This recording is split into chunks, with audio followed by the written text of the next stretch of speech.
આપણે પ્રાકૃતિક ખેતી અને પ્રાકૃતિક ખેતી પણ એની અંદર પણ ઉદ્દેશ માન્ય વડાપ્રધાનશ્રીનો એક જ છે કે આજે આપણે જે ખાઈ રહ્યા છીએ, જે રાસાયણિક ખાતરના કારણે આજે આપણી જમીનનું સ્વાસ્થ્ય પણ બગડે છે, સાથે સાથે એની અંદર ઉગતા અનાજના કારણે આપણું સ્વાસ્થ્ય પણ બગડી રહ્યું છે. અત્યારે આપણે ઘણા બધા કિસ્સાઓ એવા જોયા છે કે જેમાં નાની ઉંમરે ઘણા બધા રોગ, કેન્સરથી માંડીને હાર્ટ એટેકથી માંડીને ડાયાબિટીસથી માંડીને ઘણા બધા રોગ આપણને એક દશકો, જેને કહેવાય એક દશકાથી પણ વધારે નાની ઉંમરના લોકોને થવા માંડે.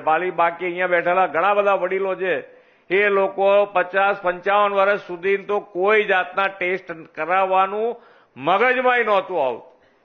આજે તમે જુઓ તો બધાને 40 વર્ષ થયા ના હોય, 35-40 વર્ષે બધા ટેસ્ટો કરાવવાનું ડોક્ટર એને સલાહ આપે.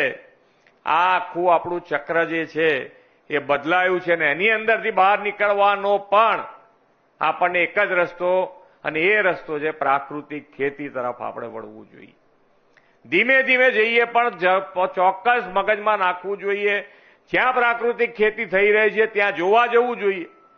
એક પણ રૂપિયો નાખ્યા વગર ઓછામાં ઓછા ખર્ચે સારામાં સારી ઉપજ આ પ્રાકૃતિક ખેતીના કારણે થઈ રહી છે. વડાપ્રધાનશ્રીએ જે મુહિમ ઉપાડી છે એ મુહિમના અત્યારે આપણા રાજ્યપાલ પણ ખૂબ સારી રીતે આ મુહિમનો આખા ગુજરાતમાં વ્યાપ કરી રહ્યા છે.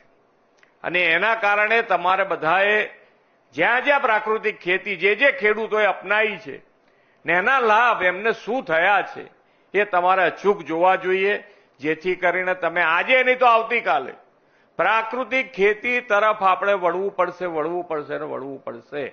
તો આજે શેના માટે નહીં, તો આપણે આ પ્રાકૃતિક ખેતીને પણ એક એજન્ડા બનાવી આપણા પોતાના ખેતરમાં જ્યાં જ્યાં આપણે ખેતી કરી રહ્યા છીએ, અહીંયા જે પણ ખેડૂત બેઠા છે એ લોકો બધા જ આ પ્રાકૃતિક ખેતીમાં ઝડપથી આગળ વધે એના માટે અમે એક અપીલ કરીએ છીએ.